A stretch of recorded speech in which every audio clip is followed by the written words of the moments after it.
V bistvu sem živel dosti poprečno slovensko življenje. Oče pa mama sta bila zelo v redu, imel sem še enega brata.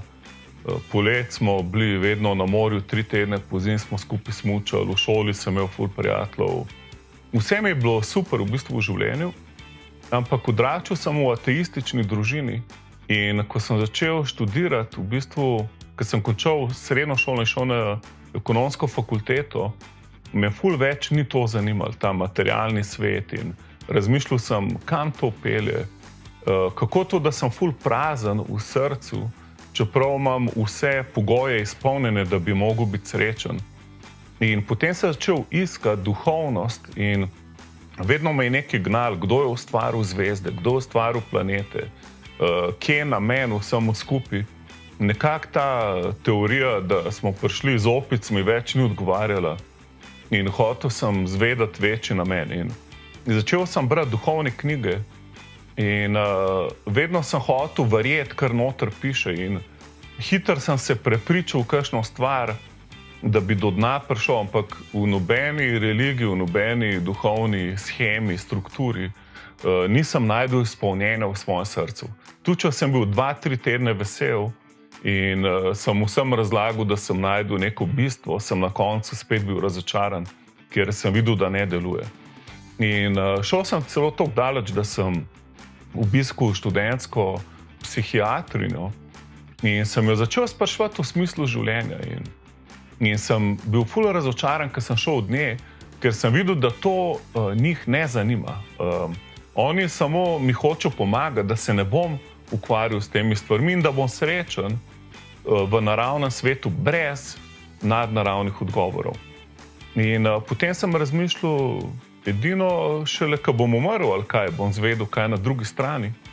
In razmišljal sem, samomora pa spet nočem delati, ker sovražim smrt in kri in vse te stvari. Ampak nekako moram priti do bistva in potem se je zgodilo. Bil sem star 20 let. 5. julija 92 v vasi Žlebič sem prodajal knjige od vrat do vrat. Vsak vikend sem namreč služil denar z akviziterstvom. Delal sem za Mladinsko knjigo, vmes sem pa študiral. In tisti dan sem rekel, ne bom več prodajal, dosti imam vsega skupaj. Ulegel sem se na eno klopco in bilo je ob 12. popoldne, nekaj tazga, ful vroče, in jaz sem tam se ulegel in sem počival. Zmatran sem bil od iskanja smisla življenja. In naenkrat, ko sem zaspal, je nekaj eksplodiralo. In sem se ustrašil in sem skočil pokonci in sem mislil, da me kakšen kmet napada, ker je bila to bolj taka vas, da ne bi smel tam ležati ali karkoli. In naenkrat pogledam okoli, nikjer ni bilo nobenega in samo naenkrat začutim Božjo prisotnost. In kadar bi se ljubezen izlila name, sem slišal glas. Nič nisem videl, ampak glas sem čisto razločno slišal, tako kot zdaj vi slišite moj glas, ki je rekel, jaz sem živ. In takoj sem vedel, da je to Jezus. In nikoli nisem bil v cerkvi, razen na pogrebu pa poroki. Niti na eni maši v življenju nisem bil. In vedel sem, da Jezus je vse, da on je resnica, namen, alfa, omega, vse, da on je bistvo življenja. In potem je ta isti glas mi rekel, se pravi Jezus mi je rekel, kje si pa ti, Klemen? In sem se čisto razjokal, kako lahko ta personifikacija ljubezni, Božja prisotnost, kako lahko Bog, vedel sem, da on je vse, kako lahko sploh izgovori moj ime. In jaz edino krat, ko sem izgovarjal Božje ime, je bilo v kakšni kletvici.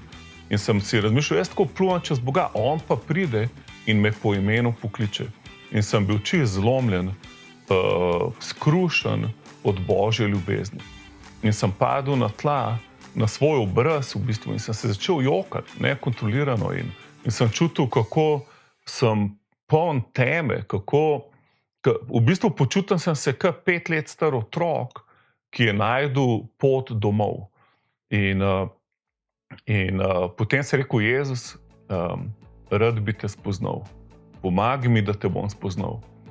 In potem sem v bistvu celo to vas sem namesto, da bi jim prodajal knjige pa kasete, sem jih spraševal o Jezusu. Bila je pa zelo rimokatoliška vas. V bistvu veliko ljudi je križa okoli vratu in tako naprej. In sem jih spraševal, a vi poznate, a ste vi kristjan? In večino, skoraj vsak človek te vas rekel ja. In pa sem rekel, me lahko pripeljete k Jezusu, a mi lahko poveste o Jezusu. In me niso mogli. In bil sem ful razočaran. Sem rekel, kje bom zdaj najdel Jezusa, če ga kristjani ne poznajo. In potem sem šel do svojega kolega, ki mi je vedno zalagal z marihuano in tako naprej. In sem rekel, daj mi en joint, ful sem razočaran. In je rekel, lej, zmanjkalo mi je. In sem rekel, pa kaj me ta svet pa šel? Kristjani nimajo Jezusa, prodajalec drog nima droge. Kaj naj naredim? In pa sem njemu povedal, kako se mi je Jezus razodel. In on mi je povedal evangelij, ker je njegov sosed bil na novo rojen kristjan. In je rekel, lej, 3 stvari moraš vedeti. Jezus je živ. Sem rekel, haleluja, končno en, ki to ve. In pol je rekel, on je na križu plačal ceno za tvoje grehe. On je 3. dan vstal od mrtvih in zdaj ga moraš povabiti v svoje srce. In pol sem rekel, ja, to je to. In pol je rekel, molitev je pogovor z Bogom. Sem rekel, wow. In potem je povedal za eno skupnost ljudi, kjer imajo preučevanje Svetega pisma in rekel, tukaj ima številko, poklič tega človeka. In potem sem ga poklical in takoj prišel v njihovo skupnost in sem bil presenečen, kako imajo sintesajzere, kitare, bobne, vse živo in slavijo Jezusa.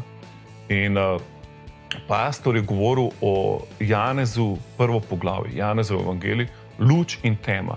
In sem vedel, to je to, jaz sem v temi. Ko me je Jezus vprašal, kje si, Klemen, sem zdaj vedel, jaz sem v temi, moram priti v luč. In na koncu pridige je rekel, dajmo vsi skupaj vstati in se zahvaliti Bogu za karkoli hočeš. In ko sem zaprl oči, sem vedel, da Bog stoji pred mano. Prav, da Jezus hoče vstopiti v mene. In potem sem rekel, Jezus, jaz sem slab človek. Prosim te, pridi v moje življenje. In je Božja prisotnost prišla v moje življenje. In sem padel dol na stol, takšna moč je prišla. In v tistega trenutka naprej sem drug človek. In zdaj imam v srcu mir, vem, da je Bog z mano. To je zdaj že več kot 20 let. In nikoli mi ni bilo žal. Vedno imam nadnaravno radost in mir v srcu. Vem, da je Bog moj oče. Vem, da je vedno z mano. Lahko mi govori, lahko mi daje nasvet na moje srce. Vodil me je v veliko stvareh v življenju. Od tega, da sem našel pravo ženo, do mojega klica v življenju, do kje sem parcelo kupil nadnaravno z 90% diskontom, do kako sem pol hišo zgradil. Ne vem, koliko avtov mi je zrihtal in sem jih naprej podaril, nekaj obdržal, mislim, z Bogom je življenje res avantura. Haleluja. Tako da vam priporočam, se obrnite na Jezusa, pokličte ga, prostega, da se vam razodane in boste živeli odnos z živim Bogom. Haleluja. Sem Klemen Vidic za Center Evangelij danes.